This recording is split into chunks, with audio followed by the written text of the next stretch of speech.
என் அன்பு சொந்தங்களே, நான் உங்கள் மீரான். இது உங்களின் அபிமான டெரஸ் குக்கிங் சேனல். இன்றைக்கி நீங்கள் எல்லாரும் ரொம்பவே ஆவலோட எல்லாரும் எதிர்பார்த்த பிரியாணி மசாலா ஏற்கனவே நம்ம போட்டிருக்கோம். எல்லாரும் வாங்கியிருக்கீங்க, ரொம்ப நல்லா இருக்குன்னு சொல்லியிருக்கீங்க, ஏகபோக ஆதரவு கொடுத்துக்கிட்டீங்க. இன்னும் நல்லா எல்லாரும் வேணும் நல்லா இருக்குன்ட்டு உள்ளூர்லேருந்து வெளிநாடு வரைக்கும் எல்லாரும் வாங்கி செஞ்சுக்கிட்டு இருக்கீங்க.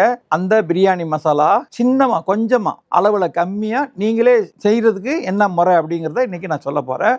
அதுக்கு என்னென்ன பொருட்கள் வேணும், அதே பெரிய லெவலில் என்ன பிரியாணி மசாலா பார்த்தீங்களோ சேம் டேஸ்ட்டில் கொஞ்சமாக செய்கிறதுக்காக நான் போட்டு காட்டுறேன். அதுக்கு என்னென்ன பொருட்கள் தேவைங்கிறத பார்க்கலாம் வாங்க. தேவையான பொருட்கள் மல்லி, இது என்னென்ன அளவுண்டு நான் கொஞ்சமாக செய்யும்போது இங்கே உங்களுக்கு ஸ்பூனில் போட்டு காட்டுறேன்.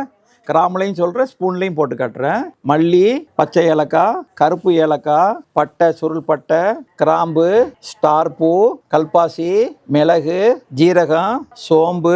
இது சாய் ஜீரா. இந்த ஜீராவுக்கும் வித்தியாசம் தெரியும். இது பெருசாக இருக்கும், கொஞ்சம் குறும்பாக இருக்கும் சாய் ஜீரா. ஜாதிபத்திரி பூ, ஜாதிக்காய், மராத்தி மொக்கு, பிரிஞ்சி இலை. பிரியாணி மசாலாவுக்கு தேவையான பொருட்கள். இது நம்ம என்ன அளவு என்ன ரேஷியோவில் சேர்க்குறோங்கிறதும் அந்த ருசியை கூட்டுறதும் குறைக்கிறதும் இது எல்லாமே நம்ம வறுத்து சேர்க்கணும். நீங்கள் எதிர்பார்த்த மசாலா பாய் விட்டு பிரியாணி மசாலாலேருந்து எல்லா வகையான 8 வகையான மசாலா ரெடி பண்ணியிருக்கிறோம். தனித்தனியாக தேர்ந்தெடுத்து வறுத்து பொறுமையாக செஞ்சுருக்கிறோம். நல்ல ருசியாக இருக்கும். 50 gram packet, 100 gram packet, 250 gram packet, அரை கிலோ பாக்கெட் கிடைக்கும். நீங்கள் வாங்கி ருசிச்சு பாருங்கள். இதை தபாலில், இந்தியன் போஸ்ட்டில், ஸ்பீட் போஸ்ட்டு, சாதா போஸ்ட்டில், கொரியரில் அனுப்பி வைக்கிறோம். உங்களுக்கு தபால் செலவு ரொம்ப குறைவு. உள்ளூர் வெளியூருக்கு எந்த இருந்தாலும் வெளிநாடுகளுக்கும் கேளுங்க, உங்களுக்கு அனுப்பி வைக்கிறோம். விலைப்பட்டியல் உங்களுக்கு இந்த வீடியோவிலே காட்டியிருக்கோம். எங்களை தொடர்புடைய நம்பர்களும் வீடியோவிலே வரும், அதை தொடர்பு கொள்ளுங்கள். இப்போ அடுப்பு பற்ற வச்சுட்டோம். இப்போ ஒவ்வொரு பொருளாக நம்ம போடுறோம். பாத்திரம் சூடாயிருச்சு. இப்போ 50 கிராம் தனியா, 50 கிராம்ங்கிறத நான் ஸ்பூன்லேயே போடுறேன். 5 ஸ்பூன் போடுறேன். இது 50 கிராம் தனியா. கொஞ்சம் சூடாகட்டும், வறுக்கட்டும். இப்போ வறுபட்டு தனியா நல்லா வாடை வருது, வறுத்த வாடை வருது. ரொம்பவும் கருகிடக்கூடாது.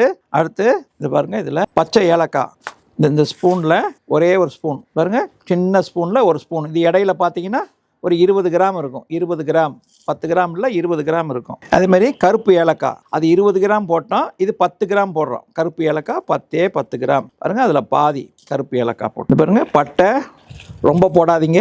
பட்டை சும்மா சின்ன சின்ன துண்டில் ஒரு 4-5 துண்டு போடுறேன். பட்டை ரொம்ப போடக்கூடாது. பட்டை. கிராம்பு 10 கிராம் இந்த விலை எடுத்திங்கன்னா 10 கிராம் வரும். கிராம்பும் ரொம்ப பவர்ஃபுல்லானது, அதனால் கிராம்பு ஒரு 10 கிராம் கிராம்பு. மிளகு ஒரு 20 கிராம். இந்த பாருங்க, மிளகு நான் ஒரு கையில் ஒரு அந்தாஸ்து அள்ளி போடுறேன். எனக்கு தெரியும் 20 கிராம் அளவு, என் கையில் அள்ளினாலே தெரியும் 20 கிராம் போடுறேன். ஜீரகம் 30 கிராம். இந்த ஒரு ஸ்பூன் அள்ளிங்கன்னா 10 கிராம் வரும். 30 கிராம், அது 3 ஸ்பூன் போடுறேன். ஜீரகம் 3 ஸ்பூன், 30 கிராம். இது சாய் ஜீரா. ஜீரகத்தை விட கம்மியாக போடணும். இது வாசனை உள்ள பொருள், அதனால் ஒரு 20 கிராம் போடுறேன். சாய் ஜீரா 20 கிராம். கொஞ்சமாக அளவில் 20 கிராம், 2 ஸ்பூன் போடுறேன். இது ஜாதிக்காயில் இந்த இருக்குல்ல ஒரு சின்ன ஒரு காய், இந்த ஒரு காயில் உடச்சி இதில் பாதி, இது ஒரு காயை உடச்சி பாதி. அதை பாருங்கள், ஒரு சின்ன துண்டு உடச்சி ஒரு சின்ன துண்டு. இது ரொம்ப வாடை ஜாஸ்தியாக இருக்கும், அதனால் ஒரு சின்ன துண்டு. இது ஜாதிபத்திரி பூ ஒரு 5 கிராம் போடலாம். 5 கிராம் இல்லை ஒரு 6-7 கிராம் போடலாம். அதனால் ஒரு 2 பூ. இந்த பாருங்க, நல்ல ஃப்ரெஷ்ஷான பூ. 2 பூ போடுறேன். 1-2 பூ போடுறேன். மராத்தி மொக்கு ஒரு 20 கிராம். ஸ்டார் பூ ஒரு 10 கிராம் போடுறேன். இந்த பாருங்க, 10 கிராம்னா சும்மா ஒரு கையில் அள்ளி போடுறேன். இன்னும் கொஞ்சம் போடுறேன். 10 கிராம் கரெக்டாக இருக்கும். சோம்பு ஒரு 20 கிராம். 20 கிராம்னா நல்ல ஸ்பூனில் ஃபுல்லாக அள்ளி 2 ஸ்பூன் போடுறேன். 20 கிராம். இப்போ இதுக்கு கொஞ்சம் பிரிஞ்சி இலை. இது சும்மா ஒரு 5 கிராம் போட்டால் போதும். சும்மா இலையில் அப்படி கிள்ளிட்டு வறுபடுறதுக்காக அப்படி கிள்ளி நல்லா வறுபடும், அதனால் கிள்ளி போட்டுங்க. ஒரு 5 கிராம். அது மாதிரி இந்த மராத்தி மொக்கை போட்டாலும் அது 2 அப்படி உடச்சி போட்டுங்க. அப்போ தான் நல்லா வறுபடும். இப்போ எல்லாத்தையும் நல்லா வாசனை வரவருக்கு ஏற்கனவே மல்லி நம்ம வறுத்துட்டோம். சோம்பு, ஜீரகம் இந்த சூட்டிலேயே அப்படியே எல்லாமே நல்லா வறுபடட்டும்.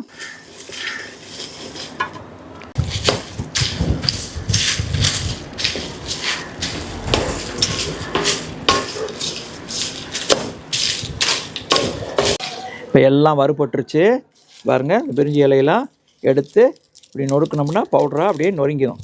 இப்போ நல்லா எல்லாம் வறுபட்டுருச்சு. அப்படியே பொறு நொறுங்கிடும் பாருங்கள். எல்லாம் உடைச்சா நொறுங்கிடும். இப்போ நம்ம இது எல்லாத்தையும் ஆற வச்சு, தீயை ஆஃப் பண்ணிட்டேன். ஆற வச்சு மிக்சியில் அரைச்சி பவுட்ரு பண்ணிக்கணும்.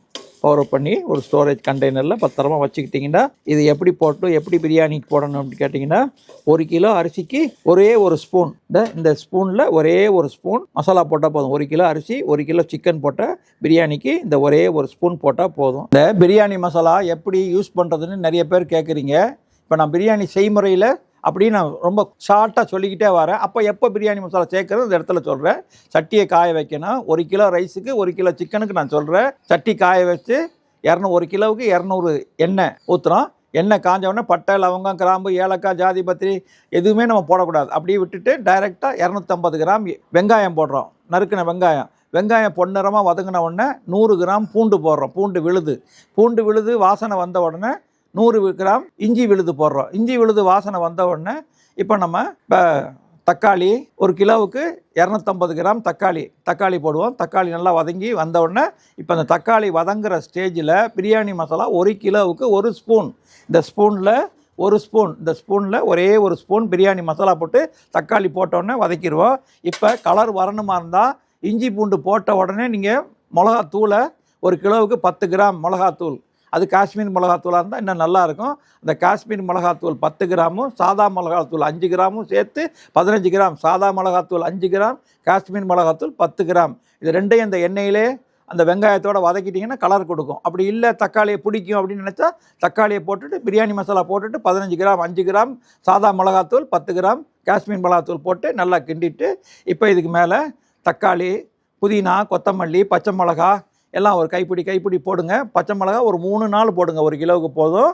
இதெல்லாம் வதக்கிட்டு தயிர் 100 கிராம் தயிர், 100 ml தயிர் அதை ஊற்றி நல்லா கிண்டிட்டு ஒரு எலுமிச்சம்பழம் போட்டு இப்போ சிக்கனை போட்டுருங்க. சிக்கன் நல்லா அதிலே இப்போ நம்ம தண்ணியே ஊற்றலை.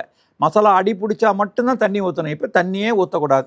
இப்போ நம்ம சிக்கனை போட்டு சிக்கனில் இருக்கிற தண்ணியே அதில் விட்டு வரும். இந்த மசாலாவோட சிக்கனும் மசாலாவும் நல்லா ஒன்று சேர்ந்து வந்த உடனே இப்போ நம்ம தீயை சிம்மில் வச்சுட்டு பக்கத்தில் ரைஸை உல வச்சு 1 கிலோ ரைஸுக்கு 4 லிட்டர் தண்ணி ஊற்றி நல்லா கொதிக்கிற தண்ணியில் ஒரு 60% 70% நல்லா வெந்ததுக்கப்புறம் அரிசியை நச்சு பார்த்தீங்கன்னா 2 துண்டாக உடஞ்சா 60%, நசுங்குனா 80%. நம்ம செய்கிற மெத்தட் 80% நசுங்கணும், உடையக்கூடாது. அப்போ நம்ம தண்ணி இதில் ஊற்றலை. அப்போ அந்த வடி பிடிக்காமல் இருக்குது இந்த மசாலாவை தண்ணியை வடிச்சிட்டு வடித்த அரிசியை வடிச்சிட்டு அந்த தண்ணியிலேருந்து சொட்ட தண்ணியும் கொஞ்சம் சொட்டணும். ட்ரை பண்ணி வடிக்கக்கூடாது. அரிசியை வடிச்சிட்டு நீங்கள் பிரியாணியில் மசாலாவோட சேர்த்து ரொம்ப கலராதிங்க. லேசாக மேலாக்கில் போட்டு முடிச்சுட்டு மேலே கொஞ்சம் நெய் ஊற்றிக்குங்க.